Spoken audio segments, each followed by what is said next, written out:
မေတ္တာနိသကရောလောကေသမ္မာပါတုဒုက္ခံကရောမေတ္တာတိတလရံတိဟိဒုက္ခံတုဘုဒ္ဓိတာပဇာလောကေတတဝအလီလီခောမိပေါလလောကတကဘာအတွင်း၌မေတ္တာနိသကရောမေတ္တာအေလူပွဲဖြူပဝင်းငွေလမင်းကြီးသည်သမ္မာတတဝတတွေအိမြစေဖို့အတရေရှုံးကကောင်းမွန်စွာဒုက္ခကရောသူလည်းဝန္တာငါလည်းရွှင်ပြုံးနှလုံးစိတ်ဝမ်းလန်းလာယခုချမ်းသာကိုပြုလျက်ဘာတုယံလည်းကင်ဝေဘိနမခအေးရဘောရှုံးမြတရေထွန်းပပါစေတည်းမေတ္တာတိတလရံတိမေတ္တာဘွေလျက်ဧတဆောင်သည့်အယောင်ဝါတို့ဖြင့်မေတ္တာတိတလရံတိမေတ္တာဘွေလျက်ဧတဆောင်သည့်အယောင်ဝါတို့သည်ဘုဒ္ဓိတာဘုံဘုံလွန်ထုံဝမ်းမလတိတွေ့အကုန်သောအဇာကပခိပွေပြည့်ပြည့်၌တည်နေများစွာတတဝါတို့သည်ဒုက္ခံတုကိုယ်စိတ်ဧကဘေးရန်ကွာ၍ဝမ်းသာတကွချမ်းသာကြပါစေကောင်းသတည်း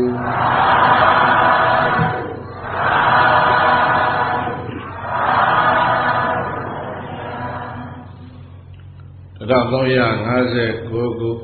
နှစ်နောင်တကူလဆန်း9ရက်ညနေခင်းကာလ9နာရီမိနစ်30အချိန်မှစတင်၍ရန်ကုန်မြို့ဆရာဝန်များအသင်းတိုင်းမှာဆင်ရင်ကျင်းပတဲ့ဓမ္မသဘင်ကိုယခုကမေတ္တာအာသီသမေတ္တာပထနာနဲ့စတင်ဖွင့်လှစ်ပါပြီဓမ္မသဘင်ပွဲအားခဲလို့လာကြသောတရားချစ်ခင်သူတော်စင်ပေါင်းတို့နှင့်တကွ30ဘုံအရာ10မျက်နှာအနန္တစัจ java လာမှာရှိကြသောအနန္တသတ္တဝါတွေဘေးရန်ကင်းကြပါစေဆင်းရဲကင်းကြပါစေကိုယ်စိတ်နှပါချမ်းသာခြင်းနှင့်ပြည့်စုံကြပါစေလို့မေတ္တာဓာတ်တွေဖြန့်ဝေပြီးတော့ဓမ္မသဘင်ကိုစတင်ဖွင့်လှစ်ပါပြီညနေခင်းဓမ္မသဘင်ဘုရားတို့9နာရီခွဲမှာစတနာရီလောက်ဟောပြောလို့6နာရီခွဲပြီးပါရဲ့နောက်ညပိုင်းဓမ္မသဘင်ဟာ9နာရီခွဲနဲ့10နာရီပတ်ဝန်းကျင်မှာနောက်တစ်ချိန်ဟောဖို့ဘုန်းကြီးတို့အစီအစဉ်ကရှိနေပါသေးတယ်အဲ့တော့အချိန်နာရီများဟာနောက်ကိုပြန်ဆွဲလို့မရဘူးရှေ့ဦးကြည့်သွားနေကြမိမိတို့အသက်ခန္ဓာများလည်းပဲနောက်ကိုပြန်ဆုပ်ပြန်ဆွဲလို့ရကြတာမျိုးမဟုတ်ဘူးရှေ့ကိုကြည့်ပဲသွားကြရှေ့သွားတော့လဲဘယ်ဘက်သွားလဲလို့ဆိုတော့ဘဝတစ်ခုရဲ့အဆုံးသိခြင်းစီလို့သွားကြတာအဲ့တော့ကဘဝတစ်ခုအဆုံးသိခြင်းဖြင့်ဒီကုန်းမအုပ်သေးမီရထားတဲ့အချိန်ကလေးကိုအလုံးသောသူတော်ကောင်းတွေတန်ဖိုးရှိရှိအသုံးချကြရအောင်အာရောကြပရမလာဘဗန္တုဋ္ဌိပရမန္တနံဝိသာသပရမညာတိနိဗ္ဗာနံပရမံဒုက္ခံကောသလတိုင်းရဲ့မြို့တော်သာဝတိဇေတဝန်ကျောင်းတိုင်းမှာရသော်ဘုရားသတင်းသုံးတော်မူနေစေကာလကောသလတိုင်းရဲ့ပြည့်ရှင်ဘယံပတ္တေတိကောသလမင်းတရားကြီးအားရသော်ဘုရားဟောကြားတော်မူတဲ့တရားဘာတရားလဲလို့ဆိုလို့ရှိရင်အမြတ်ဆုံးတရား၄ပါးပရမဆိုတဲ့ပုပရမန်ဆိုတဲ့ပုလေးဘုဒ္ဓဖြင့်တန်းစာဆင်ထားတဲ့ဒေသနာဖြစ်ခြင်းကြောင့်အမြတ်တရား၄ပါးလို့ပြိဿကြီးဒီလိုမှတ်သားကြရအောင်အာရောကြပရမလာဘသန္တုဋ္ဌိပရမန္တနံဝိသာသပရမညာတိနိဗ္ဗာနံပရမံဒုက္ခံလာဘလအပေါင်းတို့ထက်လာဘရှိရှိသမျှဒနလာဘယသလာဘအစရှိတဲ့လတ္တကံတို့ထက်အာရောကြပရမ အနာကင်းခြင်းကသာလွန်တဲ့လက်တစ်မျိုးပဲလို့သာဓနလူတို့ဆရာဖြစ်တော်မူသောဘုရားသဗ္ဗညုသည်ကောသလနာမရာဇာနကောသလခေါ်တွင်ပြည့်ရှင်မင်းကိုအဘောဇကရုဏာရှိရှုဟောပြတော်မူခဲ့ပါပေသတည်း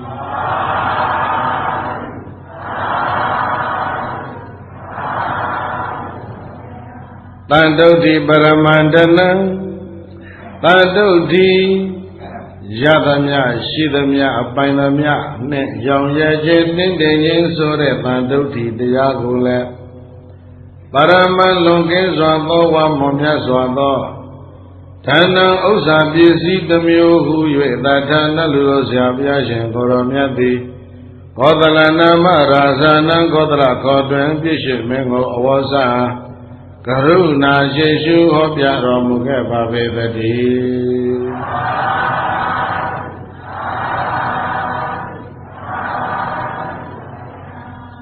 ညာတိအဆွေမျိုးညာတိနံဆွေမျိုးအပေါင်းတို့တွင်လည်းဝိသသပရမဝိသသပရမအကျွမ်းတဝင်ချစ်ခင်ရင်းသည်တဲ့ပုဂ္ဂိုလ်သည်သာလျင်ပရမညာတိညာတိနံဆွေတော်ရှင်သောမျိုးတော်ပေါင်းရှိတဲ့အထက်မှာဝိသသအကျွမ်းတဝင်ချစ်ခင်တဲ့ပုဂ္ဂိုလ်များမှသာလျင်ပရမညာတိမွန်မြတ်တဲ့မိတ်ဆွေမျိုးပရမညာတိမွန်မြတ်တဲ့ဆွေမျိုးဟူ၍သတ္ထနတ်လူတို့ဆရာဘုရားရှင်ကိုရောမြတ်သည်ကောသလနာမရာဇာနံကောသလခေါ်တွင်ပြည့်စုံမင်းကို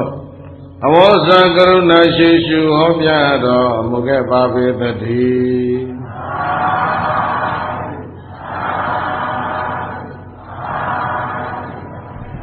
နိဗ္ဗာန်ပရမံဒုက္ခံဒုက္ခနာဒုက္ခပေါင်းများများစွာရှိတဲ့နေရာမှာလည်းပဲနိဗ္ဗာန်နိဗ္ဗာန်ဆိုတဲ့ဒုက္ခကိုပရမံဒုက္ခံအမြတ်ဆုံးသောချမ်းသာပရမဒုက္ခမျိုးဟူ၍သတ္တနလူတို့ဆရာဖြစ်တော်မူသောဘုရားသဗ္ဗညုသည်ဝါစာကရုဏာရှိရှုဟောပြတော်မူခဲ့ပါပေသတည်း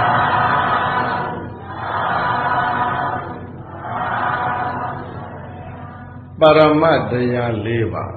အမြတ်တရား၄ပါးမှာနံပါတ်1မှာအာရောကြပရမလာပါ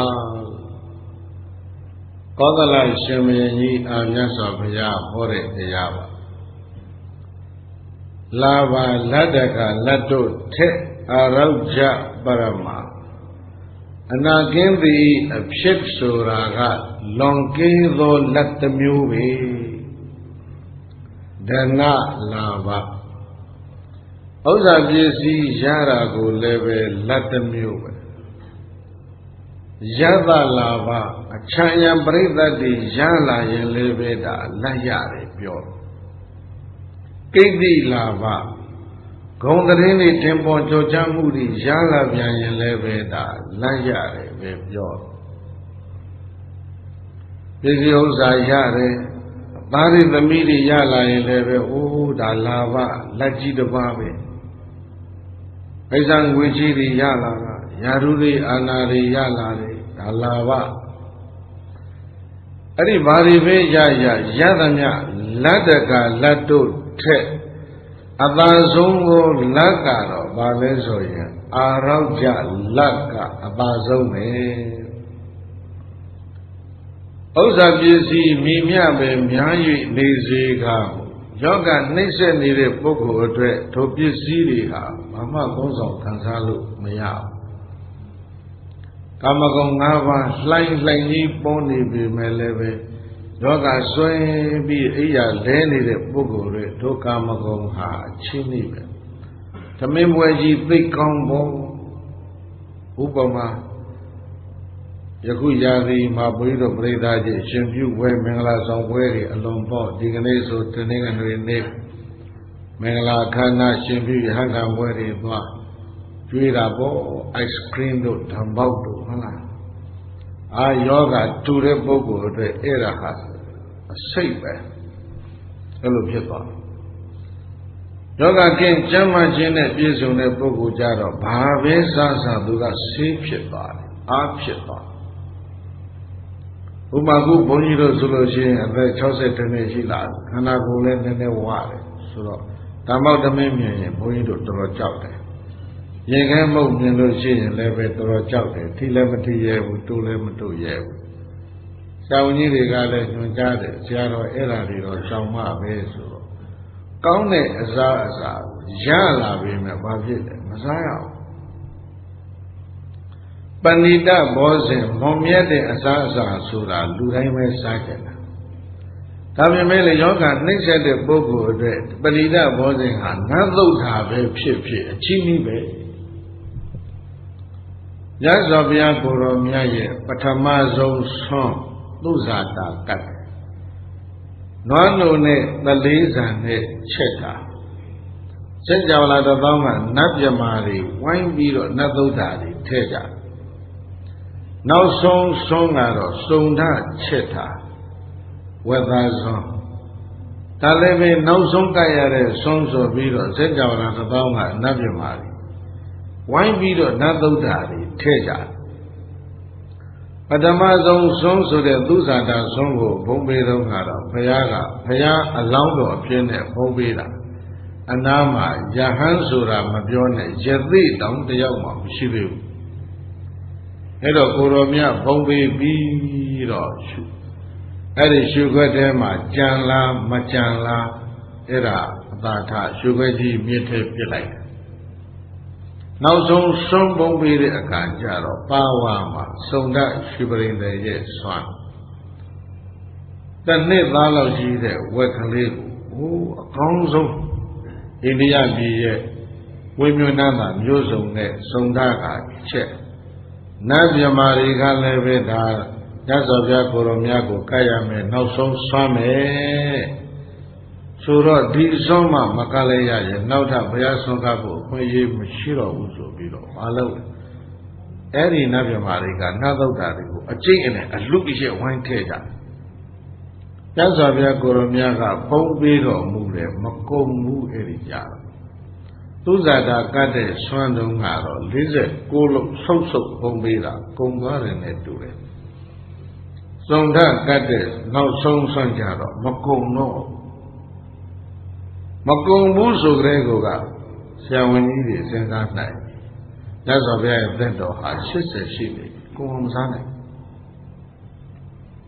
အဲ့ဒီသက်တော်80ပြည့်နေတဲ့မြတ်စွာဘုရားမှာဘာဖြစ်နေပြီလဲလို့ဆိုတော့ယောဂလည်းဖြစ်နေတယ်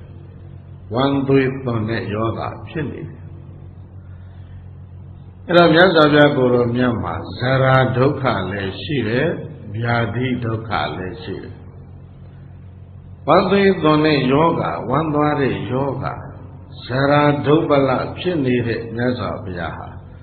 စုံတတ်ရဲ့ဝေဘာစွမ်းကိုကုံအောင်ဘုံမပေးနိုင်ရှာဘူးဆိုကြတဲ့ကူကသိက္ခာကြီးစဉ်းစားကြည့်ပြီးတော့ရတော့ရတာပဲကုံအောင်မစားနိုင်တာဒါလည်းဒုက္ခတစ်မျိုးပဲအထောအထိတ်ကိုဘုန်းကြီးတို့အမြင့်ဆုံးလှမ်းပြောထားတာဒီကနေ့လာတဲ့ပရိသတ်ကိုနဲ့အမိယာစမိယာကိုယ့်အကိုရှင်းစပ်ပြီးတော့ဟုတ်လားဆက်ဆက်ပြီးတော့ယူကြပြီတော့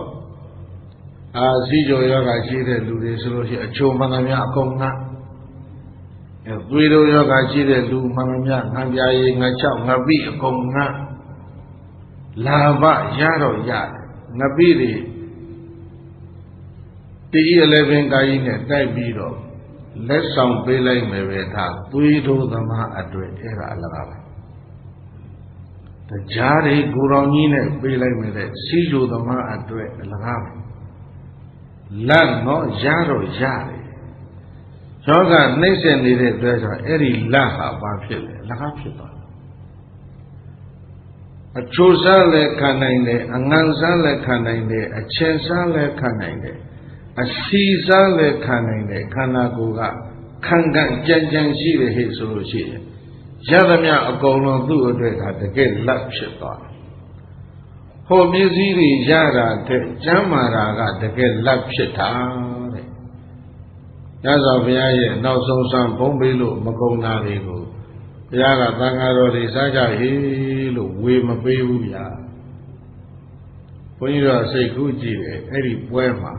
ဘုရားနောက်ကသာလိုက်သာသွားရရဲ့မြတ်စွာဘုရားပုံပေးပြီးဌာနလေးတစွန်းလောက်စားပြရပြီဆိုပြီးနတ်လုံးတာဘူးဗျာစားကြစရာသိကောင်းတာစားဘူးလားဆရာဝန်ကြီးတွေမစားဘူးဝါကောင်လာပြီးနေကြမှာတောင်ပြုံးသွားစားရအဲ့ဒီမှာနတ်သုဒ္ဓလေးပါလိရမလားမသိဘူးနော်အဲ့တော့ဘုရားမြတ်စွာကဘုရားနောက်တော်မှာပါလာတဲ့သံဃာတော်900တပန်းကူမှတစွန်းကလေးမြမကျွေးဘူးစုံတတ်ဆိုတဲ့သွန်တကာကြီးကိုပြောတယ်အဲ့ဓာတွေအကုန်လုံးကိုတဲ့မြေကြီးတွင်းတို့ပြီးတော့မြုပ်ပြလိုက်တဲ့ဘယ်သူမှမစားစေနဲ့တဲ့ဘာဖြစ်မှမို့လို့လဲ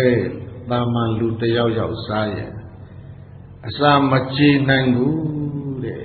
စုံတတ်ရဲ့နောက်ဆုံးဆွမ်းကိုဘုရားကလွဲတခြားလူသားတွေ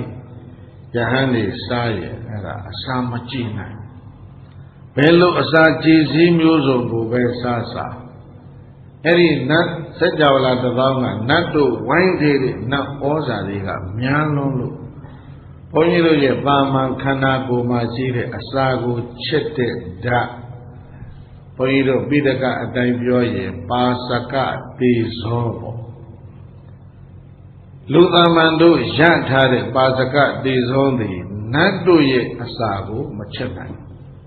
အဲ့ဒါဘုရားမြတ်စွာရထားတဲ့ပါစကတေဇောကတော့ဘာကိုမဆိုဘယ်အစာမျိုးကိုမဆိုချက်နိုင်အဲ့တော့ခန္ဓာကိုယ်ထဲမှာကျမ်းမာရေးအတွက်လိုအပ်တဲ့အထောက်အကူတွေအများကြီးထဲမှာခုဘုန်းကြီးပြောနေတာတခုတည်းပဲအစာကိုခြေချက်တဲ့ဓာတ်ပါစကတေဇောညံ့လွန်းတဲ့ပုဂ္ဂိုလ်ဟာဘာဖြစ်လဲယောဂသိထူတာပဲဒါကြောင့်ဆုံးတတ်ရဲ့ဆွမ်းကိုသံဃာတော်များစားလိုက်ရဲ့အစာမကြည်ယောဂနဲ့သံဃာတော်တွေအလုံးပြန်တော်မူကုန်ကြမှာအဲ့ဒါဆိုရင်တော်မူလို့မြတ်စွာဘုရားကမြေကြီးတွတ်တွတ်ပြီးတော့မြုပ်ပြေတဲ့ကြံနေရဲ့သားနဲ့အငါးသံဃာတော်တွေမစားလိုက်ရတာပြိတ္တာကြီးဘာဖြစ်တာလဲလို့ဆိုတော့အစာချစ်တဲ့မိဒဉာဏ်ဖြင်းမှုကြောင့်နတ်သုဒ္ဓကိုမစားလိုက်ကြရအောင်ဒီကနေ့ဆရာမအသက်မှာဘုန်းကြီးကတောင်းကြပါတယ်နတ်သုဒ္ဓကိုခြေချက်နိုင်တဲ့ဆေးလေးများရှိတယ်ဘုန်းကြီးပေးကြတာပါနတ်တွေထနတ်သုဒ္ဓတောင်းပြီးတော့တခါတလေစားကြည့်အောင်ဘယ်မှာတောင်းမရရင်လည်းတောင်းပြုံးသွားအောင်ပါပဲအာရောဂ္ဗပါရမလာပါဘုရားအလောင်းတော်ရသောတရားနဲ့လက်ဆက်ထိမ်းမြန်းပြီးတော့ခမည်းတော်သုဒ္ဓရဏကအလောင်းတော်မိသိတ္တကို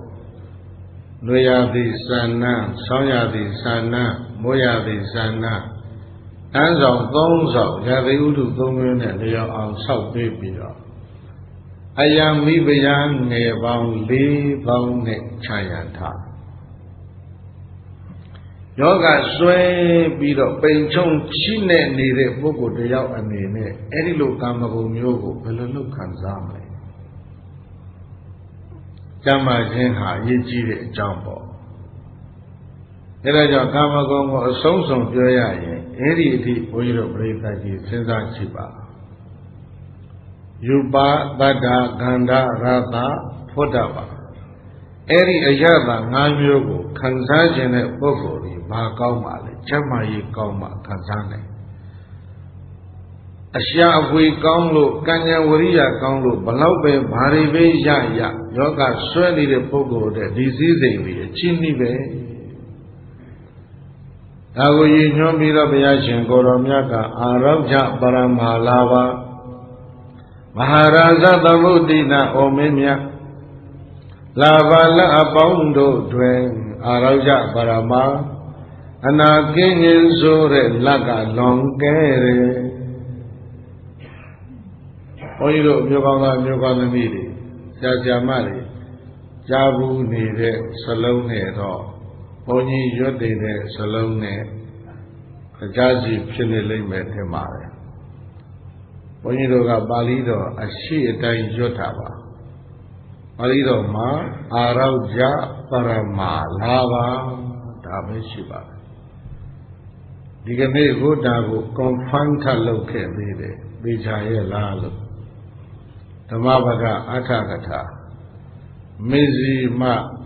Panada, Bali Atakata. Jam Tong Sama, Tenireve Sure. Arauja. Paramalava, Tilovesova, a Balido. Araujam Paraman Lavan, Tiloro, Sota.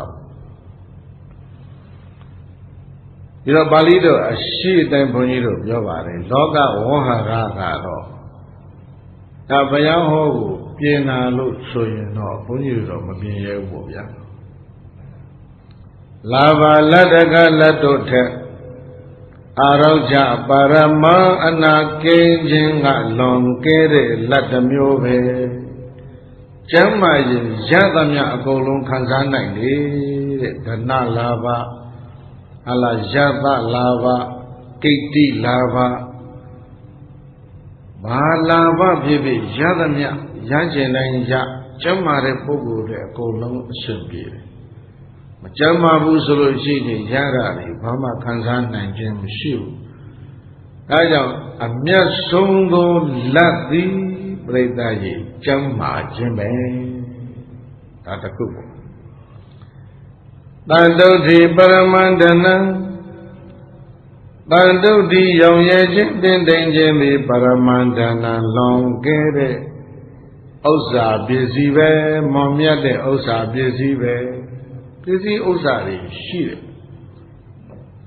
My young year, Matin in the Yakalabalo, any busy she de Poguha, Palau she, Machanda. My young year, Matin de Pogu, a duet, Kade, Kada, Million, Balau by Chichi, Toduha Machanda. Lemyaga by net, Lepansin the young year, Ema. Lelu 9 days, such only a Yoloka Sam Bido. Lelu da a chin looking like it. Lelu Daji the Yap. She homes a gun and join Lake June the Yap. This is she look bigger. Any the day Lola Nibongo, Nase Chause Jabi, do a day Chause Joe, old one. In a level in the Riga, Mingale look Bilara, this is she and Nibon the loud of Jab. Isuri they did not mean Chandaza, Nibi, no. That is the meeting with low kind Chandaza, Swa, Chandaza, Sa. Little Baji go, Lebai Chenga, let me baby, a Nyansa Uzida. To a low ladder, kneeling at the Zipa. Ella man not losing the love payment, I'm using a Nyan by. So be a duo called do the chunk and Dokali Li Jong Kang, Lere Kova. Leguaji de Jaro, Kang, Didinea Asabe, Asab. Sareniama, Do the Chong, Mo the Chong, Jack, two linets, Toto, Yachai. Tamim by name Yidiasa. Ke Bema Song Yendele, men losing the love, losing any anti-fa. Bobby Edding Mogo means Yailai. Edding Mog, Ling Oye, a Jaha, Mapile. Do by name, Leveso.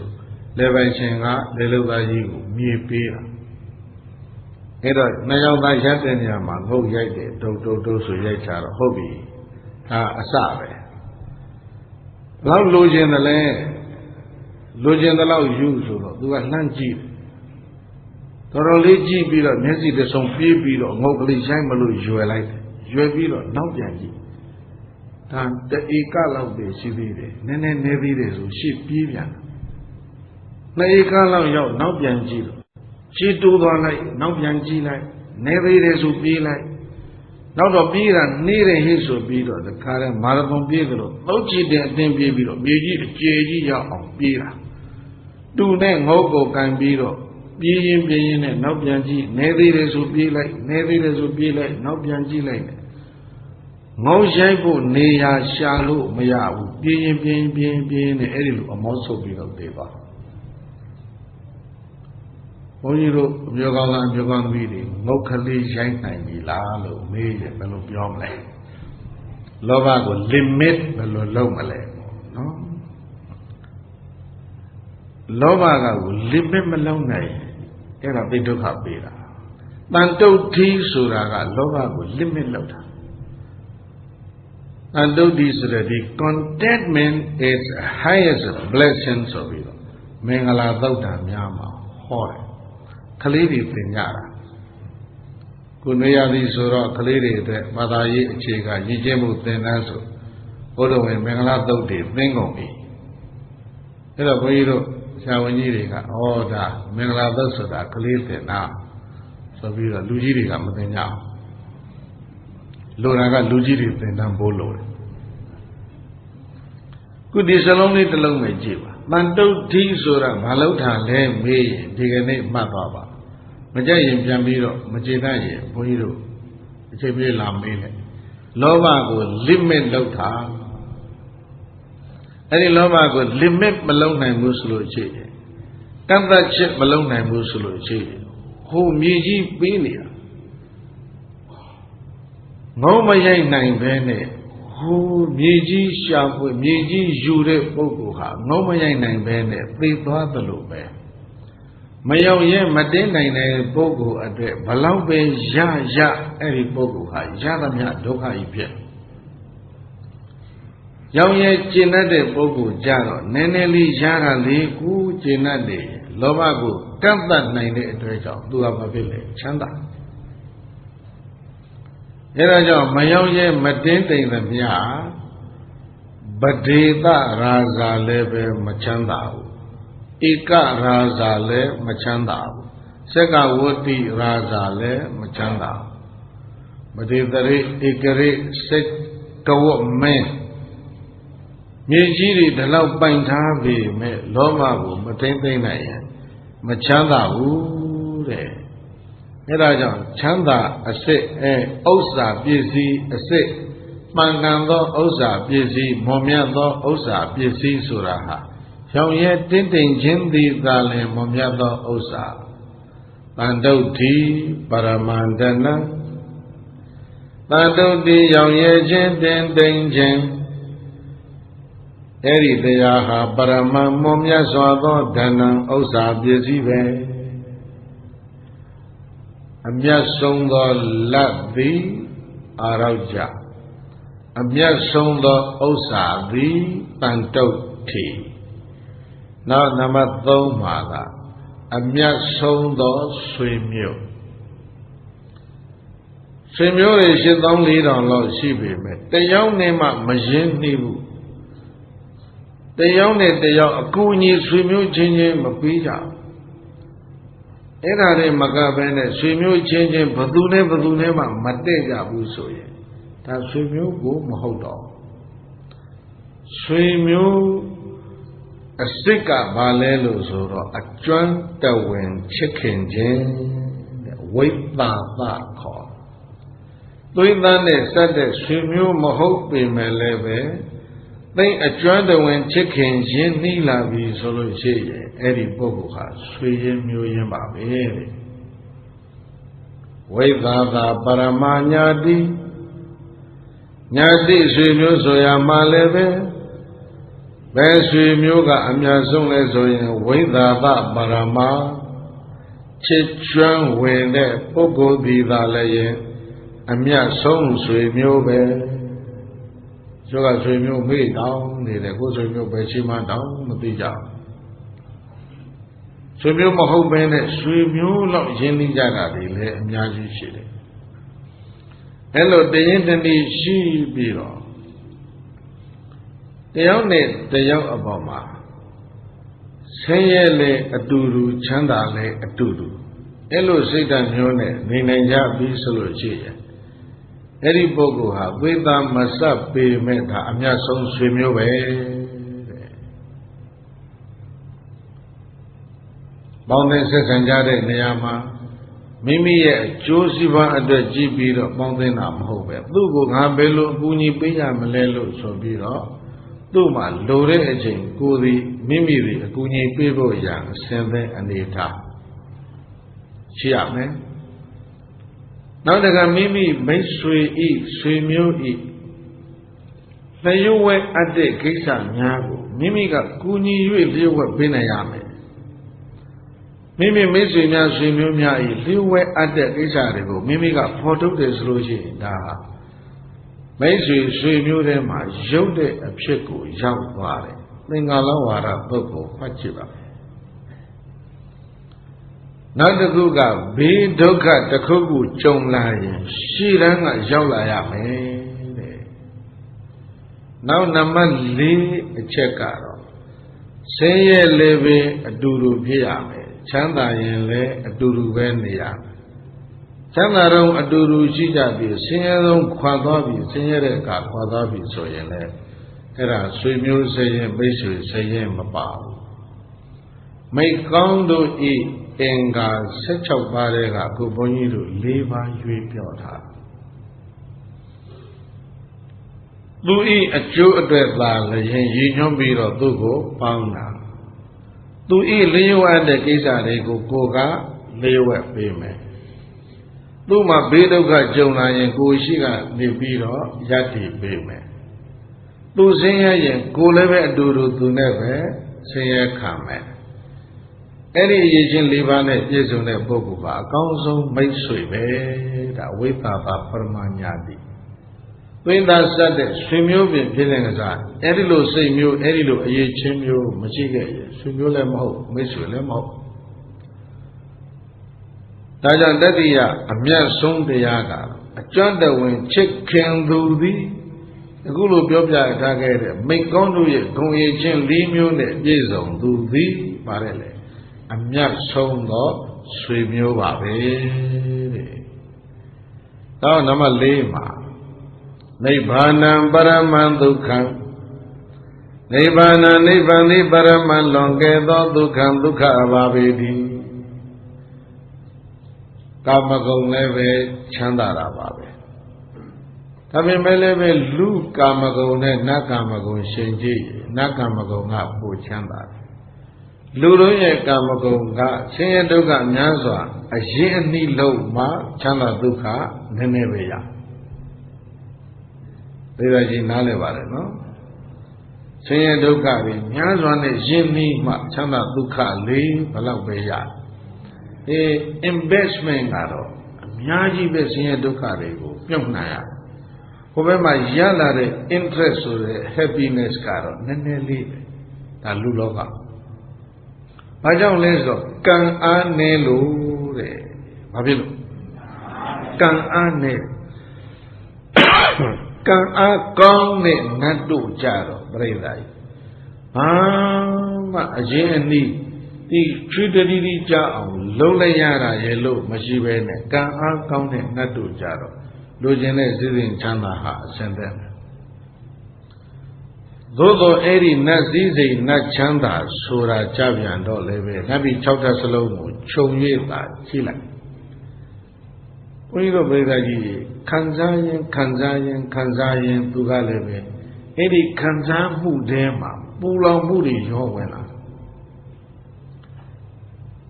လူတို့ဤဒုက္ခကတော့ဒုက္ခများစွာနဲ့ယဉ်ပြီးမှနည်းနည်းပဲရနတ်တို့ဤဒုက္ခကတော့ဒုက္ခများစွာမယဉ်သိရပါဘူး။ဘာလဲကံပဲအရင်သိရှိတယ်နော်။ကံကိုအရင်သိပြုရတဲ့နတ်စည်းစိမ်ကိုခံစားရင်အဲ့ဒီတည်းဘာတွေဝင်လာပူလောင်မှုတွေရောဝင်လာဒီကာမဒုက္ခကိုခံစားတဲ့ဒုက္ခဝေဒနာထဲမှာကာမတဏှာကလောင်ပြီးတော့လာတာနတ်စည်းစိမ်မှာဒါရှိတယ်ကြာမင်းချွေးတီးတီးကြပြီးတော့နေမဝင်ငယ်ဘုရားစီရောက်လာတဲ့ဒုပ္ပတိကိုအကုန်လုံးကြားဖို့ပါတယ်နတ်ဗျမာများတရားနာဆိုတာသကောင်ကျော်မှတရားနာတာညဇောဘုရားရာဇဂိုအရှိဘက်ဝိရိယကတောင်ကြီးအိန္ဒသာလလိုင်ကူမှာနေတော့ကနေမဝင်သေးဘူးငါးကြောင့်သားတွေနွားတွေကိုမောင်းပြီးတော့အိမ်ပြန်တော့ရှိသေးတယ်တရားချွေးတီးတီးကြပြီးတော့ဘုရားစီစောရောက်ဘုရားကစီးမိတဲ့ဟဲ့တရားဘာဖြစ်လို့လဲလို့ဆိုတော့တပည့်တော်နတ်သက်ကျွေတော့မှမို့လို့တဲ့မသေးခင်လေးအဲ့ဒါတရားနာခြင်းလို့ပါ的家还路了，这个你里头把路去了，这样拿多少？他家个进来的后代，那在追对了。那大家进来的追过地里家，你拿来牛呢？看那个个我这个呢，羊呢没呢，狗羊呢嘞没呢。公路个崩撇板撇撇，路路表演，对了没对对不？你拿个把撇的。大家没年那一样没打乌，是咯？没对个那样年拿没打撇，哎个宝贝，年拿没打乌是啦，哎啥？没对个对了没对对不？年拿一没打乌是咯？没对个那样没打撇，哎路撇啦，哎那大家没有，人家说别个罗别个，好来个不来的。都没讲按理说好了，没讲啊十来个没的，可能那是按来讲嘛。为了那那真呐，哎哩那阿叫，那家没个，我打半撇的，你莫得不所以，我打半撇比不下去接近对了，对比了那家对两撇的，两撇比的话，家里的没讲可能给我才没比了，这样拿吧。这个熬家搞那个，这叫over one呢，这家伙得问哪？这就比 over one呢，这家伙得问哪？土路山上啊，这家都要回去了，这家得不太过，number one拿了。那个人家不要好了，目的这家十里不冲了，这家个白体好来说，也喊他撇的体好了的。大家养的撇来了是咯，没撇好，多大帮人养。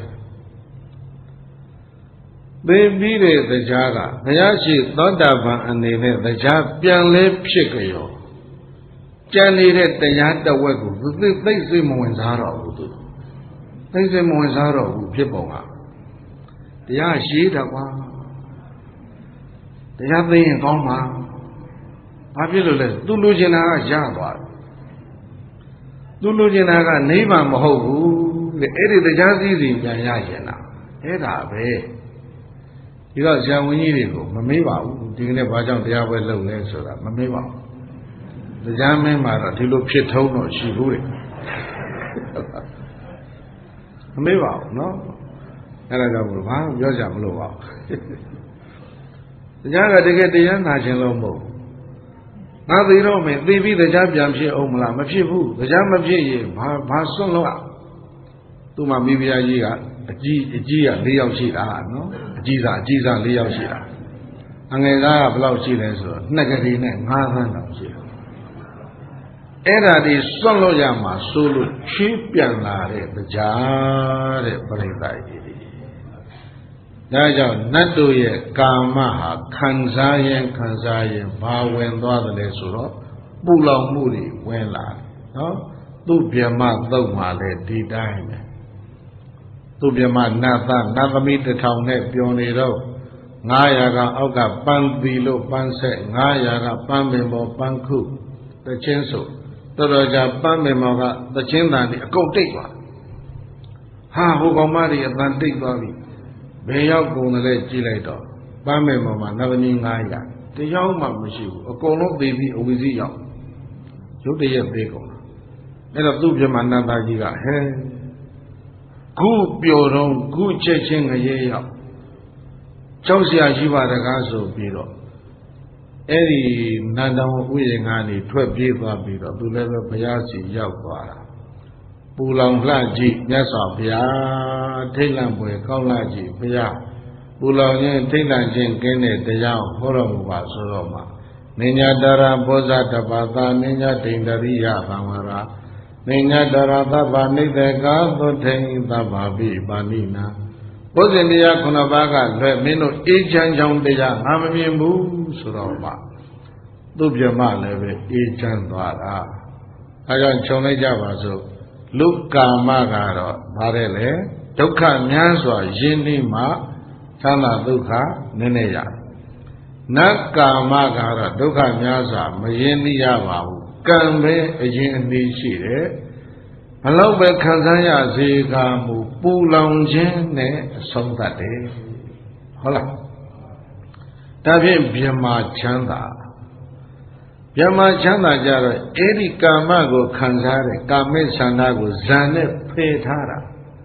နားလည်အောင်သိချင်မှတ်ပါနော်လူကာမကလည်းကာမိဆန္ဒနဲ့တွဲပြီးတော့ဝေဒနာနဲ့ခံစားတယ်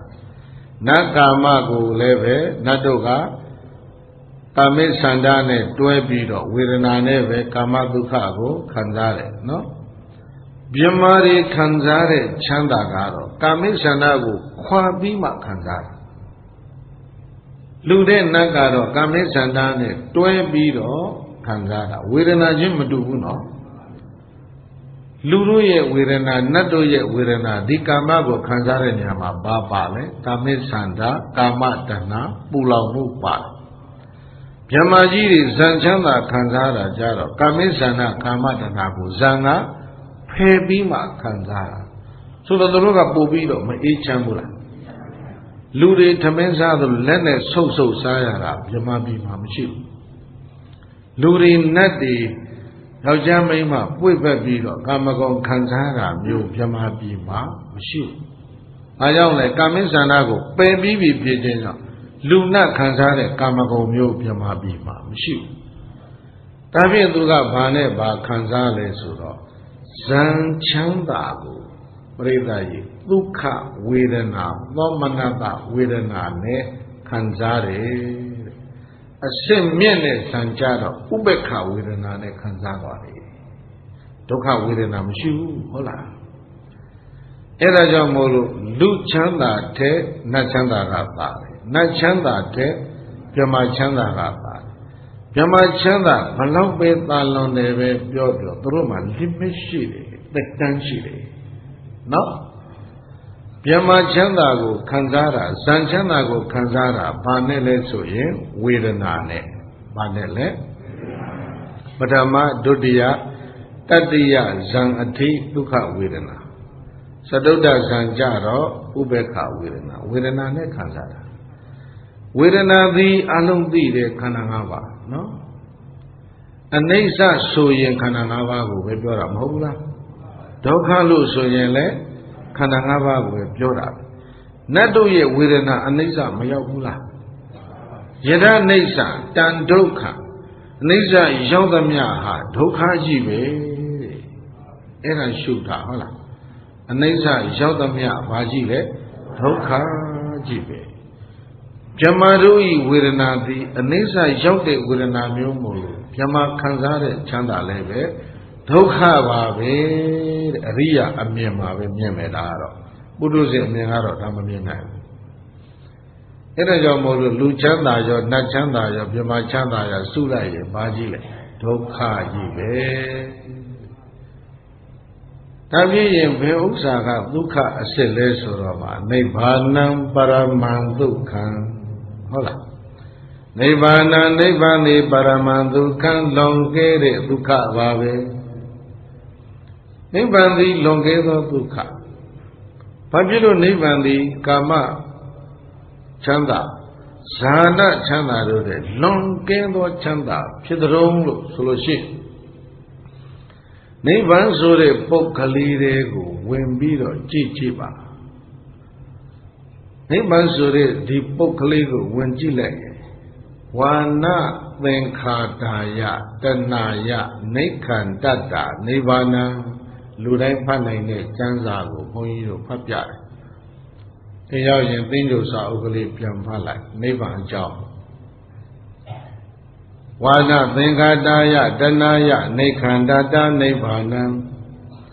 နိဗ္ဗာန်ဆိုတာဘာလဲဆိုတဏှာကနေလွတ်ထွက်သွားတာဟာနိဗ္ဗာန်ပဲဟုတ်လား free from craving နော်တဏှာကနေပြီးတော့ဘာဖြစ်သွားလဲလွတ်သွားတာတဏှာကမလွတ်သမျှနိဗ္ဗာန်မရဘူးခုနကဗြဟ္မာကြီးတွေတဏှာကလွတ်သလားမေးတော့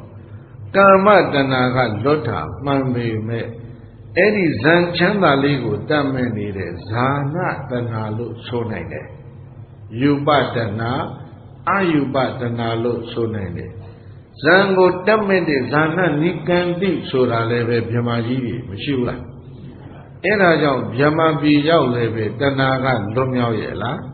မ ဒါကြောင့်ဗြဟ္မာချမ်းသာသည်တဏှာမှလွတ်မြောက်သောချမ်းသာမဟုတ်သောကြောင့်ဒုက္ခပြန်ရောက်အောင်မယ်တစ်ချိန်ကြရဲ့ချမ်းသာစစ်မဟုတ်ဘူးတဲ့တဏှာကလွတ်မြောက်မှသာလည်းရင်သူဒီဘာဖြစ်လဲချမ်းသာအစေဟုတ်လားတဏှာကလွတ်မြောက်ခြင်းကိုဘာခေါ်လဲဆိုရင်နိဗ္ဗာန်ခေါ်တာဒီလိုပြောပါတယ်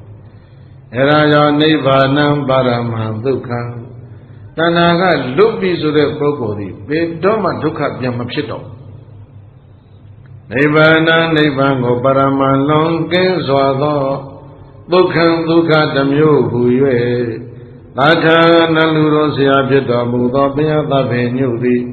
အဝေါစာကရုဏာရှိရှုဟောပြတော်မူခဲ့ပါပေသတည်း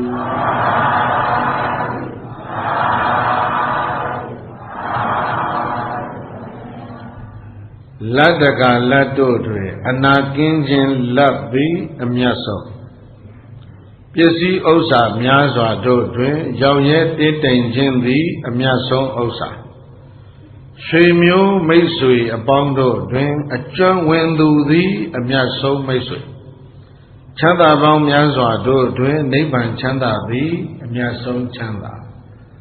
အမြတ်ဆုံးတရား၄ပါးသာဝတိပြည့်ရှင်ဘယင်ပတ္တိနိတိကောသလမင်းကြီးမြတ်စွာဘုရားထမ်းမှောက်တရားနာဖို့လာရောက်တယ်ဘုရားရှိတော်မှောက်ထိုင်ပြီးတော့ဘုရားကတရားဟောဖို့ပြင်ယုံမဲ့ခုခေတ်လို့ပြောရင်တရဏဂုံသီလပေးတုံပဲရှိသေးတယ်တရားမဟောရသေးဘူးကောသလမင်းကြီးကငိုက်နေကောသလမင်းကြီးကငိုက်နေခုကငိုက်ပြီလားငိုက်တဲ့လူတွေကိုဘုန်းကြီးကမရှုံးချပါဘူး။ဩကောသလမင်းကြီးရဲ့အမျိုးတွေနေမှာပဲ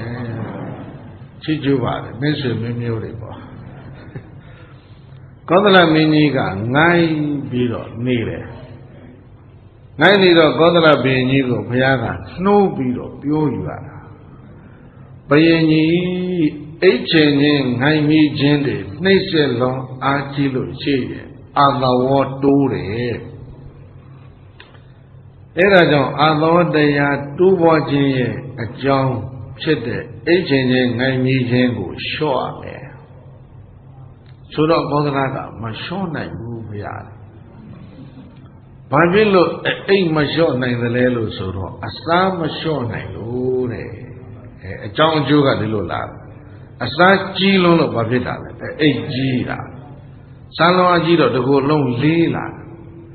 စာလိုပြောအဲ့ဒါကိုဗတ္တသမ္မဒဒီလိုခေါ်တယ်။ဘာခေါ်မလဲ။သမင်းစီရစ်တာဗတ္တသမ္မတော်ရောကိုသမင်းစိတ်တဲ့သမင်းစီရစ်လို့အိတ်ချင်းချင်းငြိမ်ခြင်းဟာလည်းပဲယောဂတစ်မျိုး။ကောသလမင်းကြီးဘုရားရှိခိုးအဲ့ဒီယောဂတက်အစားကအလွန်ကြီးတာအစားကဘလောက်များစားသလဲလို့ဆိုလို့ရှိရင်ပြိဿကြီးဆန်တစိမ့်နဲ့ညီမျှသောဟင်းစဉ်းစားကြည့်ပေါ့သမင်းနဲ့ဟင်းဆိုလို့ရှိရင်ဘုန်းကြီးတို့ပြိဿကြီးတချို့ကြတော့လေသမင်းကိုနည်းနည်းလေးစားပြီးတော့ဟင်းပို့စားဒါဆရာဝန်ကြီးတွေပြောကြတယ်သမင်းလျှော့စားအချိုဓာတ်တွေပါတယ်ပေါ့လေကာဗွန်ဟိုက်ဒရိတ်တွေကစီဓာတ်တွေလျှော့ကြဟင်းများများစားဟင်းလည်းပဲအဲ့ဒါအချိုပါတဲ့ငရုတ်သီးပါတယ်စီပါတယ်ဆိုရင်လျှော့စားဆိုပြီးတော့ကျမရေးတွေပြောကြတယ်ကောသလရှင်ဘုရင်ကဆံကတစိမ့်သူနဲ့မျှတသောဟင်းဆံတစိမ့်နဲ့မျှတသောဟင်းဆိုလို့ရှိရင်ဟင်းကနှစ်စိမ့်လောက်ရှိမလားမသိဘူးဟင်းကပိုးလေးတင်တယ်ဘုန်းကြီးတို့ကိုဘုန်းကြီးတို့လည်းဆွမ်းကိုလျှော့ပြီးတော့ဟင်းပဲပိုးစားလာတော့အဲ့ဒါဟင်းကပိုးများသွားတယ်အဲ့တော့ကောသလရှင်မင်းအဲ့ဒါလောက်စားတော့ဆံကတစိမ့်ဆိုလို့ရှိရင်ဟင်းကတစိမ့်ပဲဒါသူ့ဘိုက်ထဲမှာနှစ်စိမ့်ဆိုတစ်ခွဲသားလောက်ဝင်သွားတယ်နော်နဲတာမဟုတ်အဲ့ဒါကြောင့်မို့လို့အစားကြီးလွန်းတော့ကောသလရှင်မင်းဟာဘုရားရှိခိုးဖြစ်လေသမင်းစိတ်တက်ပြီးတော့နိုင်နေတာမြတ်စွာဘုရားကိုရောမြတ်ကဘယင်ကြီးကိုဆုံးမတယ်ကျမ်းမာရေးနဲ့ဆုံးမတာမပြောတယ်လေလို့ဆိုတော့ Manu Zanta Bada Tati Mado Madan Zana Dolada Bozane Tanugada Bawandi Viranadani Kanziradi Ayu Balayam Maharaja Myado Mini Tati Mado Dadakaka Tati Mado Tati Shiva Manu Zata Ludamyama Vedana Yoga Vedana Rega Tanuka Kamba Gaundi Bawandi Pigoi to Kauna Mini the Dishire Lurima Yoga Vedana Kambare Bayinu Yora Nadaga Maharaja Yadomini Lada Bozani Yare Sabwe Kevwe Bozendrema Madan Zana do Adangaji Bide Bogoro Male Vedana Yoga Vedana Riga Tanuka Kauma Gondi Bawandi Pigoi Asazama Adangaji Bide Bogo Maleve Yoga Vedana Kaumare the Nechechi Vile Saragara Tatina no Tatika the Ejiri Niaraga Sinda when be the Dibatan at home The Diga, a long one there, Maumina, Kutamizareniama, the deep beta. Hola. In a young, the Digo, when you got Yore, mindfulness is the guardian of the mind. The Didi say e a sound shout. Say go sound the low where Bazale sound. Mindfulness is the guardian of the mouth. Mindfulness is the guardian of the body. Ko no say don't mind a sound shock about it. The deep. Now, John, the deep she pogo, a threat. Yoga Viranari ha pare, Nick, Jare Asasama, a time she Sare Boguma, Yoga Virana, pare. Now the Gamara Zamya Domini. Tanikan Ziradi Ayu Balayam Tati Mado Tati Nepizone Bogoro Adwe Madan Zanado Tanshi Vi Nyanshi de Bogomya Adwe Madan Zanado Tanshi Vi Zora Nyam Mebreda No Adayata Pamana Diame Salu Shi Na Wangong Ha Balau Che Dele Asa Asa Balau Twin Nine Dele Era Nyam So Javazo Zazago, Tamin Low Bomb, a look long zelo when I did, a look nazelo when I did, Guago Changita. Tilo Boino Gojina, Loyanera Balesro, a tiny sheep pisoda. Go wing on them, as I went nine the law, a big Matoya, Woody, Piania. Nabo Bongo Jay, Bongo Bay, a Sabrimare. The Bonga G Teva Jenny the Bongola Lee Slebu Quella Tava Wing on him Asasani Puidu Udashino Hojare Pilakaka Piora Sawanidi Lekhan and loaded Timano No response Yama Kauna Wing on him Asa when met an Itago, Nabon Bombiro, Asa Balabete, Lombonte. No the Bonga, Jete, Asa with Jilin Spain Hama Saki Rama. Now the Bonga Pade, Quella Chanda, Lee Levu, Quella Chanda. Lee Levu, Quella Machamene, Asa Domaho Jivu, be telling Lucian, and a little only what a pillar. A by all Dama Yajava, Umya de Bavana, Mo, the Kali Litura, Mamo. And I'm Yanive. Erago Bagole Pinya, no, Senjayara. The deep Pinya Dinaba Lekan Tare Bogo Vide.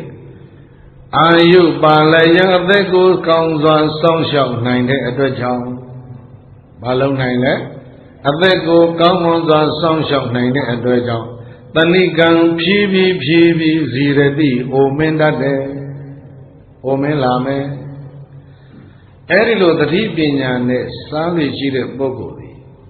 ကိုဝင်ကောကိုချိန်ပြီးတော့အစာနဲ့ရေနဲ့လေကိုမျှတစွာသွင်းလေရှိတဲ့ပုဂ္ဂိုလ်သည်အတိုင်းရှိသိကြည့်ပြီးတော့စားလေရှိတဲ့ပုဂ္ဂိုလ်မှာတဲ့တစ်ယောဂဝေဒနာလည်းခေါင်းပါတယ်ယောဂဝေဒနာလုံးလုံးမဖြစ်ဘူးတော့မပြောဘူးခေါင်းပါတနုကဘဝန္တိဆိုတာပါပါနောက်ကျိုင်းစရာကောင်းတဲ့ချက်ကတဏိကံဇီရတိတဲ့အဲ့ဒီပုဂ္ဂိုလ်မျိုးအိုရင်ဖြည်းဖြည်းလူကြည့်ရတာအသက်80ဟာပြောတော့အသက်80ကြည့်ရတာက90လောက်ပဲမအိုသေးဘူးပေါ့အရွယ်တင်တယ်ပေါ့နော်ဒီလိုကိုဘုန်းကြီး60သာပြောတယ်16နှစ်လောက်ပဲထင်ရသေးတယ်မဲဒီလိုဟုတ်လားဘာဖြစ်တာလဲလို့ဆိုတော့အဲ့ဒီလိုတတိပညာနဲ့ဒီခန္ဓာရဲ့ကျမ်းမာရေးထိန်းတဲ့ပုဂ္ဂိုလ်ကအိုတာနှီးတယ်နော်တဏိကံဇီရတိဖြည်းဖြည်းမှသူကအိုတာချင်းမဟုတ်ပဲနဲ့တခါတည်းအတိတ်ပမာဏမှာရှိအလွန်အကျွံစားလိရှိတဲ့ပုဂ္ဂိုလ်ဟာယောဂနဲ့ထူတယ်အိုတာလည်းမြတ်တယ်ဟိုသူကြည့်ရတာအရွယ်ကကြိုက်တာဟေးဆိုလို့ရှိရင်တခုခုပဲအဲ့ဒါအကျိုးကျေးဇူးပြတာဒါကိုမြတ်စွာဘုရားကကောသလမင်းကြီးအားဟောပြတယ်အဲ့တော့ကောသလရှင်မင်းကနိုင်ပြီးတော့နားထောင်နေတာဒါတော့ကောင်းတဲ့တရားကိုမနုဇာတသဒ္ဓသတိမတောမတ္တံဇာနာတောလတ္တဘောဇနိတနုကဘဝန္တိဝေရဏတဏိကံဇေရတိအာယုပါလံတတိနဲ့နေတဲ့ပုဂ္ဂိုလ်မှာယောဂဝေဒနာခေါင်းပါတယ်ရတဲ့အစားအစာကိုပညာနဲ့ဆင်ញင်၍စားတဲ့ပုဂ္ဂိုလ်မှာအနာယောဂခေါင်းပါတယ်အဲ့ဒီလိုသတိပညာနဲ့စားတော့သုံးဆောင်လေးရှိတဲ့ပုဂ္ဂိုလ်ဟာဘာဖြစ်လဲအသက်ကိုစောင့်ရှောက်နိုင်တယ်ဖြည်းဖြည်းမှအိုတယ်အိုမင်းရင်းရောချင်းမြန်စွာမဖြစ်ဘူးအရွယ်တင်းနေပေါ့အဲ့ဒါပြောတော့ကောသလကသိကြိုက်ပဲအလွန်ကောင်းတဲ့ဆုံးမချက်ငါကျမ်းမာရေးအတွက်ဒါမြတ်စွာဘုရားတတိပေးတာဒါပေမဲ့မှတ်ကြည့်တယ်မှတ်လို့မရဘူး तू ကငိုက်နေတာဟုတ်ဗျာငိုက်နေတော့မှတ်မရတာနဲ့အတန်ပန်းစရာကက်ဆက်ကလည်းပန်းမလာလို့ဖြစ်မယ်အဲ့တော့အနာကြီးတဲ့သူ့တူလေးတယောက်သူ့ဒသနာဆိုတဲ့တူတော်လေးကိုဟေးငါတူမင်းအဲ့ဒါဘုရားစီကနေရေးထားလိုက်စမ်းဆိုတော့တူကလေးကမြတ်စွာဘုရားထံကနေဒီကာထာကိုစာရွက်ကလေးထဲမှာရေးပြီးတော့မှတ်ထားတာဘာလို့ရမှာလဲလို့သူ့တူလေးကမေးတော့ဘုရားကပဲပြောတယ်ဟေးသူဒသနာဘယင်ကြီးထမင်းစားတဲ့အခါဘေးနာကထိုင်ပြီးမင်းအဲ့ဒါရွတ်กว่าဘယင်ကြီးထမင်းစားတိုင်းဘေးနာကထိုင်ပြီးတော့ဒါရွတ်ပြရမယ်မနုဇသသတ္တသတိမတောမတ္တံဇာနာတောလတ္တဘောဇနေတနုကဘဝန္တိဝေရဏတဏိကံဇေရတိအာယုပါလံတတိနဲ့စားတဲ့ပုဂ္ဂိုလ်မှာယောဂဝေဒနာခေါင်းပါတယ်ရတဲ့အစားအစာမှာပညာနဲ့စားတဲ့ပုဂ္ဂိုလ်မှာယောဂဝေဒနာခေါင်းပါတယ်အဲဒီသတိပညာနဲ့စသောသုံးဆောင်တဲ့ပုဂ္ဂိုလ်ဟာအသက်ကိုစောင့်ရှောက်နိုင်တယ်။အိုမင်းရင့်ရော်မှုမမြန်ဘူးအရွယ်တည်နေဘယင်ကြီးတမင်းစားလူဒသနာကြီးဘေးနာကနေရွတ်ပေးပါဘုန်းကြီးတို့ဘုရားကတကယ် great decision ဗျာနော်အော်စရာသိခေါ်အနိစ္စဒုက္ခအနတ္တနဲ့နိဗ္ဗာန်ကြီးအဲ့လိုကြီးထင်မနေတဲ့ဘုရားတရားတွေဟာနေ့စဉ်ဘဝမှာဘယ်လိုနေသွားကြမလဲဆိုနေနည်းထိုင်နည်းတွေကိုသင်ပေးတာအဲဒါကြောင့် what is it Buddhism so Buddhism is the art of living how to live happily in daily life နေ့စဉ်ဘဝမှာချမ်းမြေ့ပျော်ရွှင်စွာနေနည်းပညာနော်ကိုရှင်မြင်ကြီးအစားကြီးလို့သင်ပေးလိုက်တယ်သုဒ္ဓသနာမင်းမှတ်ထားနော်ဘယင်ကြီးတမင်းစားဘေးနာကကြေရော့ပြီးတော့ဘယင်ကြီးလည်းမှလည်းသေးတယ်ဘယင်ကြီးနောက်ဆုံးသမင်းလုတ်ကလေးကြရင်ခြံထားနော်မေမှားပေါ်ကလည်းတဲ့ကောက်ဘာခြံထားနောက်ဆုံးသမင်းလုတ်လေးခြံထားနောက်ဆုံးကြမှာအတင်းပိတ်သိပ်ပြီးတော့မထည့်နဲ့နောက်ဆုံးလုတ်လေးခြံထားကောင်းပါပြီဘုရားဆိုပြီးတော့ပြန်သွားကြတယ်ဘယင်ကြီးကတော့ဘာမှမမှတ်နိုင်ဘူးတူလေးကမှတ်ထားတယ်ဒီကာထာသမင်းစာနေကာထာ အဲ့ဒါဘယင်ကြီးသမင်းလဲစားရောသူလေးကဘေးနားကထိုင်ပြီးတော့ရွတ်တော်တာလေမင်းတရားမြတ်စွာဘုရားမှာလိုက်တယ်ဒါရွတ်ပေးရမယ်တဲ့ဒါနားထောင်ပြီးတော့စားပါဆိုတော့သမင်းစားရင်လည်းနားထောင်တယ်မနုဇာသတ္တာတတိမတောတတိကောင်းတဲ့ပုဂ္ဂိုလ်တွေမှာယောဂဝေဒနာခေါင်းပါတယ်မတ္တံဇာနာတောလတ္တဘောဇနေရတဲ့ဘောဇင်ကိုချင်းချင်းစားတဲ့ပုဂ္ဂိုလ်တွေမှာဝေဒနာခေါင်းပါတယ်တဏိကံဇီရတိအာယုပါလံအိုမင်းရင်းရောခြင်းအဖြစ်နေပြီးတော့အသက်ကိုစောင့်ရှောက်နိုင်တယ်ဆိုတော့ဟာငါအသက်ရှည်ဖို့ကြာမှာကိုလိုတယ်ဟေးဆိုတော့ဘင်းကြီးကနှလုံးသုံးလို့ခြံထားတယ်ကိုယ်မစားအဲ့တော့ဘုရားကဟိုသုဒ္ဓသနာကိုတိုးတိုးမှာလိုက်တာရှိသေးတယ်ဒီကဘင်းကြီးနှလုံးသုံးလို့ခြံထားရင်လေအဲ့ခြံထားတဲ့ဓမင်းနှလုံးသုံးလို့ရဲ့ဆံဟာဘလောက်ရှိတယ်ဆိုတာကိုမိဖို့ကြောင့်သွားပြီးတော့မင်းအဲ့ဒါပြန်ချိန်ဆက်အောင်ဆိုတော့ဟိုလူကလည်းလုပ်တယ်သုဒ္ဓသနာကခြံထားတဲ့နှလုံးသုံးလုံးကိုယူထားလိုက်ပြီးတော့မိဖို့ကြောင့်ကစပူမှုသွားမိတာဘယင်ကြီးဓမင်း၃လုံးခြံထားတယ်ဗျာအဲ့ဒီ၃လုံးကဆံဘလောက်လောက်ရှိမလဲဆိုဟိုဆံနိုးစီဘူးတစ်ခွက်လောက်တစ်ဝက်လောက်ရှိမှာပေါ့ကောင်းပြီဘယင်ကြီး၃လုံးခြံထားရင်မနေ့ပြင်က၃လုံးစာလျှော့ချဲဆိုတော့နိုးစီဘူးတစ်ဝက်ရောက်သွားနောက်တရက်ခမင်းစာရွတ်ပြန်ရောမနုဇာသာတတာတတိမတောမတ္တဇာနာတောလတ္တဘောဇနေတနုကံသဘဝန္တိဝေရဏသဏိကံဇိရတိအာယုပါလံ၃လုံးလောက်ရော့သွားပြန်အဲ့ဒါခြံထားမိဖို့ကြောင့်သွားပြောတယ်ဟေးဒီကနေ့၃လုံးလျှော့ထားတယ်နော်၃လုံးစာမင်းလျှော့ချက်နေတဲ့ဒီကာတာရွတ်ပေးတာတနေ့ကိုနိုးစီတဝက်လောက်ဘယင်ကြီးဘာဖြစ်သွားလဲရော့သွားတာဆရာဝင်းကြီးတွေပြောတဲ့ဝိတ်လျှော့တဲ့နည်းကိုဘုရားသင်ပေးတာဘူးဗျာနော်ဘုန်းကြီးကအဲ့ဒါသွားတွေ့လို့ဟာဟန်ကြတယ်ဒီနေ့တော့ငါဒါလေးပြောမှာပဲဆိုပြီးဒါလေးရွေးလာခဲ့တာတပြေးနဲ့ရော့သွားလိုက်တာဆံလေးပြီးတစိမ့်စားတဲ့ရှမေခါနောက်ဆုံးနိုးစီဘူး၄လုံးပဲစားတော့တယ်တဲ့ပြိဿကြီးဒီကာထာတကူမထက်ဘူးလားအဲ့ဒါဆရာဝန်သင်းမှာဝေရမယ်နော်ဝိတ်လျှော့ဂါထာသောသလရှင်ဘရင်ကိုဝိတ်လျှော့ပေးတဲ့ဂါထာကိုဒီကနေ့ဆရာဝန်အသင်းမှာဘုန်းကြီးတို့ဝေငှဖြန့်ချပါတယ်ဝိတ်လျှော့ခြင်းနဲ့လူအပေါင်းသောသလထုံနှလုံးမူပြီးတော့ဒီဂါထာရွတ်ပြီးတော့ဝိတ်လျှော့ကြပါတဲ့အသက်ကိုလည်းစောင့်ရှောက်နိုင်မယ်အရွယ်တင်းပြီးတော့အိုမင်းရင်ရောခြင်းအဖြစ်လဲနှေးပါတယ်ပြိဿကြီးဟုတ်လားအဲ့ဒီတော့မှကောသလခန္ဓာကိုယ်လေးပါလေးဖြစ်သွားပြီးတော့အစာလည်းနှဲသွားကျမ်းမာရေးလည်းကောင်းတော့စားပြီးတဲ့အချိန်ဘုရားရှိသွားထိုင်တရားနာတာကောသလရှင်မင်းမဖြစ်လေမငိုက်တော့ဘူးဗျာမငိုက်တော့အဲ့ဒီတော့မှကောသလရှင်မင်းကဘုရားကိုကျေးဇူးတင်လိုက်တာကျေးဇူးတင်စကားသူဘုရားကိုသွားလျှောက်တာမြတ်စွာဘုရားတဲ့ဘုရားမြတ်စွာပြောတော်မူမိန့်တော်မူတဲ့အတွက်ကြောင့်ဒီလိုအစာကိုလျှော့စားတဲ့အတွက်ကြောင့်ကျမ်းမာရေးသိကောင်းလာ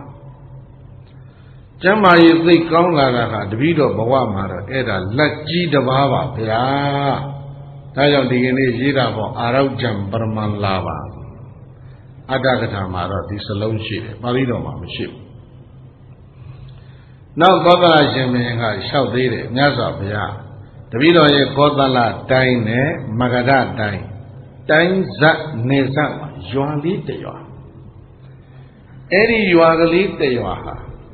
ကောသလရဲ့တိုင်းထဲမှာပါတယ်မဂဓတိုင်းထဲမှာပါတယ်လို့ရှင်းမင်းအဆက်ဆက်ကနေညင်းခုံလာတာနေဇတ်ဆိုတာညင်းတာပဲဒီနယ်လေးသူ့ဘက်ပါတယ်ငါ့ဘက်ပါအဲ့ဒါအခုတပည့်တော်လဲညင်းရခုံရတာများလာပြီတဲ့မဂဓတိုင်းရဲ့ရှင်မင်းကအဇာတတနော်အဇာတတကကောသလရဲ့တူးတော်တယ်ကောသလနှမကမွေးတာဝေရီဟိမိဖုရားဆိုတော့ကောသလမင်းကြီးရဲ့နှမဗိမိသာရမင်းကြီးရဲ့မိဖုရားအဲ့တော့ဒီနေဇကဒီကြွာလေးအကြောင်းပြုပြီးတော့တပည့်တော်တို့တူအကြီးစစ်ဖြစ်တာနှစ်ပေါင်းများစွာဒီစစ်ပွဲကမငြိမ်းဘူးဗျာ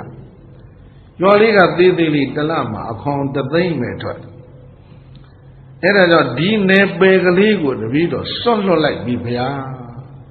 အဲ့ဒီနယ်ပယ်စွန့်လွတ်ပြီးတော့ကြံတဲ့နယ်ကလေးနဲ့ပဲတပည့်တော်ရှင်းတတ်ပါတယ်ဒီနယ်လေးကိုတူတော်အား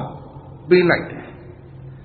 တူတော်ပို့ပြီးတော့အဇာတတတူတော်အဇာတတရှင်းတတ်စေဖို့သမီးတော်ဝဇီရကုမာရီဆိုတာကိုလည်းလက်ဆောင်ပေးလိုက်သေးတယ်ဘောဂလာရဲ့သမီးတော်ဝဇီရကုမာရီကိုအဇာတတအားလက်ဆောင်ပေးအဲ့ဒီရွာကလေးကိုလည်းပဲအဇာတတမင်းကြီးရဲ့နေမြေတဲ့ဘာလို့လဲထည့်ပေးလိုက်သမီးလည်းပေးမိလည်းပေးလိုက်တော့ဘာဖြစ်သွားလဲငြိမ်းချမ်းသွားတယ်နော်နေဇစစ်ပွဲမရှိတော့နေမြေကိုဆွတ်လွတ်တာနောက်တစ်ချက်ကဘာပြောလဲဆိုတော့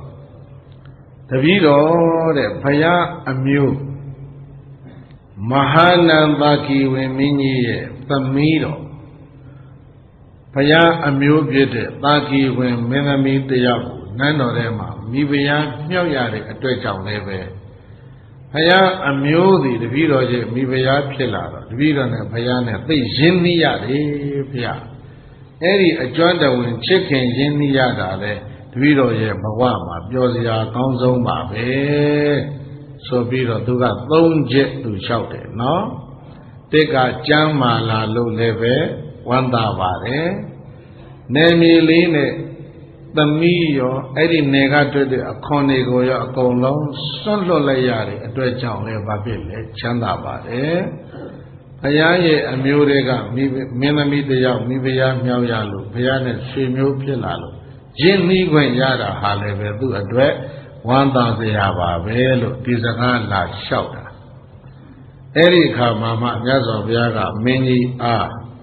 အာရောင်ကြပရမလာဘသံဒုဋ္ဌိပရမန္တနံဝိသသပရမညာတိနိဗ္ဗာနံပရမဒုက္ခံအဲ့ဒါဟောတာမဟာရာဇသမုဒိနာဩမင်းမြတ်လာဘလက်တကလက်တို့ထက်အာရောကြပရမအနာကင်းခြင်းကျမ်းမာခြင်းဆိုတဲ့လက်ကပါလုံးနဲ့ဒါနံဥစ္စာပစ္စည်းမြောင်များစွာတို့တွင်တန်တုတ်တိရောင်ရဲခြင်းတင်းတိမ်ခြင်းဆိုတာကပရမမောမြတ်ပါတယ်ဟိုတဲ့ပိုင်မှဒီနယ်ကိုရမှာဟိုလေသမားမြေကြီးကိုလောဘနဲ့သိမ့်ပိုက်ဖို့ကတ်သက်ချက်မလုပ်နိုင်တဲ့အတွက်ကြောင့်ပြေးရင်ဘာဖြစ်လဲငုတ်ကလေးမရိုက်နိုင်ပဲနဲ့သိသွားနော်အဲ့ဒါကြောင့်စကားညှပ်ပြီးတော့ပြောရရင်အလုံးစုံမျိုးကောင်းသားတွေမျိုးကောင်းကြီးတွေငုတ်ကလေးတော့ရိုက်ကြပါသတ်မှတ်ချက်ကလေးတော့လောက်ကြတော့ကိုယ်အသက်ကိုတွက်ပြီဟုတ်လားအဲ့ဒါကြောင့်သံတုဋ္ဌိပရမန္တနံရောင်ရဲတင်းသိမ့်ခြင်းကမောင်မြတ်တဲ့ဥစ္စာပစ္စည်းပါပဲဝိသသပရမညာတိဆွေမျိုးမိတ်ဆွေဆိုတဲ့နေရာမှာလည်းပဲမိကောင်းဆွေကောင်းရဲ့အင်္ဂါရက်တည်နဲ့ပြည့်စုံပြီးတော့မဖြစ်ရမယ်အကျွမ်းတဝင်ချစ်ခင်ကြမှာအများဆုံးဆွေမျိုးပါပဲလူချမ်းသာနတ်ချမ်းသာပြမချမ်းသာဘယ်လိုပဲချမ်းသာတယ်ပြောတဏှာရဲ့နေထဲမှာပဲရှိတဏှာရဲ့လွတ်မြောက်ခြင်းမဖြစ်သေးသမျှချမ်းသာစေမဖြစ်ဘူးအဲ့ဒါကြောင့်နိဗ္ဗာန်ပရမဒုက္ခနိဗ္ဗာန်တဏှာမှလွတ်မြောက်ရဖြစ်တဲ့နိဗ္ဗာန်ဟာလည်းပဲပရမလွန်မြတ်စွာသောဒုက္ခချမ်းသာခြင်းတစ်မျိုးပါပဲရဲ့လို့သတ္တနတ်လူတို့ဆရာဖြစ်တော်မူသောဘုရားရှင်ကိုရောမြတ်သည်ကောသလနာမရာဇာနကောသလခေါ်တွင်ပြည့်ရှင်မင်းကိုအဝါစာကရုဏာရှိရှုဟောပြတော်မူခဲ့ပါပေသတည်း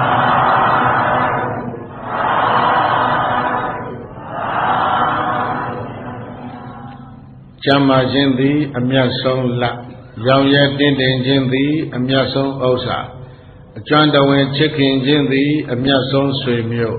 နိဗ္ဗာန်သည်အမြတ်ဆုံးချမ်းသာတဏှာမှလွတ်မြောက်ခြင်းနိဗ္ဗာန်သည်အမြတ်ဆုံးချမ်းသာဆိုတဲ့အမြတ်တရား၄ပါးပြီးပါပြီဤတရားနာကြားတဲ့သူတော်ကောင်းများအမြတ်တရား၄ပါးကိုလက်ဆုပ်လက်ခံပိုင်ပိုင်မိမိရရှိတော်မူနိုင်ကြပါစေလို့ဆုတောင်းပြီးတော့တရားဤကုန်းအားလုံးပြိဿ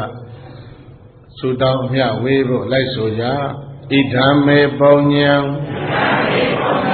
ဘ ဘောဓိညာဏတ္တပစ္စယောဟောတုရှင်ဘုရားဘုရားတပည့်တော်တို့ဤဓမ္မဒါနဓမ္မပူဇာဓမ္မသဝနာဓမ္မဒေသနာဤကောင်းမှုသည်သစ္စာလေးတံတရားမှန်ကိုပိုင်းခြားထင်တယ်သိမြင်နိုင်သောဘောဓိဉာဏ်ဤအထောက်အပံ့ဖြစ်ပါစေတည်းဤကောင်းမှုကုသိုလ်အဖို့ကိုကြွရောက်လာသောပရိသတ်ကိုအစပြု၍30ပုံကျင်လီကုန်သောနတ်လူပြမသတ္တဝါအပေါင်းတို့အားအညီအမျှဝေငှပါကောင်း၏ထိုတို့များစွာသတ္တဝါတို့သည်ဤကောင်းမှုဖို့ကိုအမြရ၍ကိုယ်စိတ်နှဖျားချမ်းသာကြသည်ဖြစ်ပါစေသောအမြတ်